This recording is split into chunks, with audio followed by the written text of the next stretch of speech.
The door shut behind me with a finality that still haunts my dreams. Suitcase number 1, a cheap roller with a busted wheel. My name wasn't even on the mailbox anymore. My wife made sure of that. "It's better this way, Dad," my daughter said without glancing up, her voice cold and distant, eyes fixed on her phone.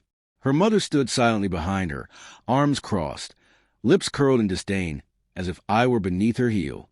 No tears, no hesitation, no expectation that I would plead. And I didn't. I descended those marble stairs, past the fountain I had funded, walked through the gate I installed, and onto the sidewalk feeling like a man being buried alive. But only I knew the truth they didn't. 6 hours earlier, I had received an email. No subject, just one line. "Your claim has been verified.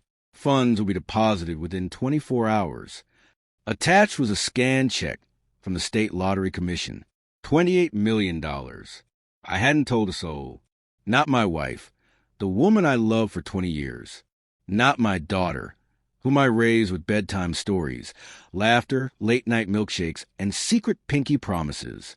And now they stood inside my house, convinced they'd won. Let me tell you how it really ended. Jenna and I married young. She brought money, I brought charm. At first, she admired my ability to fix anything, build anything, smile through anything. I thought her father's contempt would fade with time. It never did, but we pushed forward, built a life, a daughter, Emily, my heart walking outside my body. We were happy until we weren't. The money changed everything. Not mine, hers. I lost my construction job after the injury. Jenna took over managing everything. That meant bank accounts I couldn't access, lawyers I never hired, friends I no longer recognized. She joined a wine club. Then he showed up. Grant, the business advisor. Slick hair, flashing Rolex grin. They said he was helping her diversify.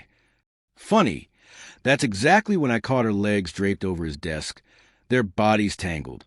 When I came home early from the grocery store, there I was, holding a bag of oranges, witnessing my marriage decay in real time. They didn't even pause. I didn't confront her then.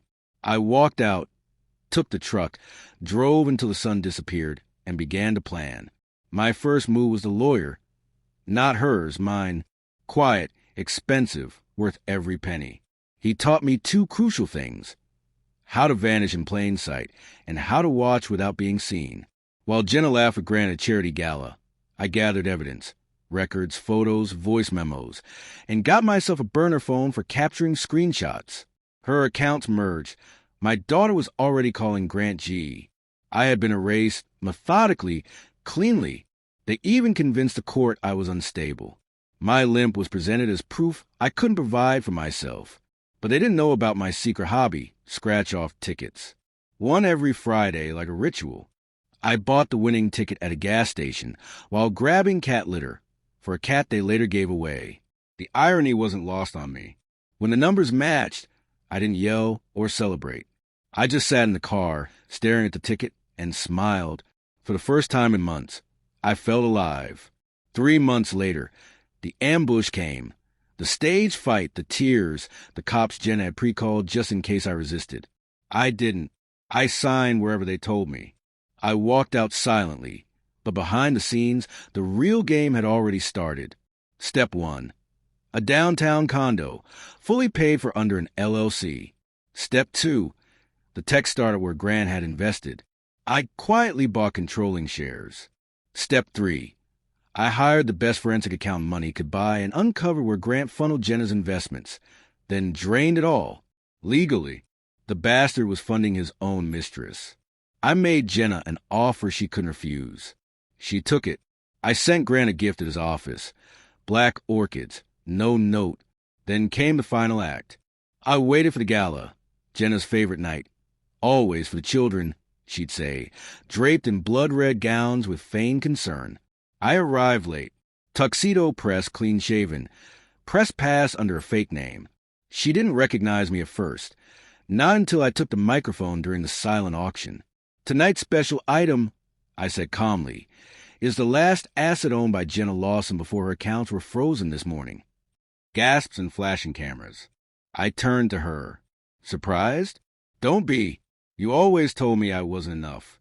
So I became more than you ever imagined. Security moved in as I handed them the legal, bulletproof papers. Grant stumbled out behind Jenna. Phone presses ear. Sweat soaking his collar. The mistress had lost everything. So had Jenna. The next morning, Jenna tried to reach me at my condo. Buzzed 10 times. I watched from the balcony. Coffee in hand, Emily stood behind her, tears streaming down her face. Maybe she realized. Maybe not. I didn't let them in. You asked if I regret it. No, they tossed me out like garbage. The man who raised her, the man who built their world. I didn't just survive. I rewrote the ending. They say revenge is a dish best served cold. They're wrong. It's best served calculated. After a long, silent wait, when they think they've won, only to discover the man they buried came back a millionaire before the sun rose.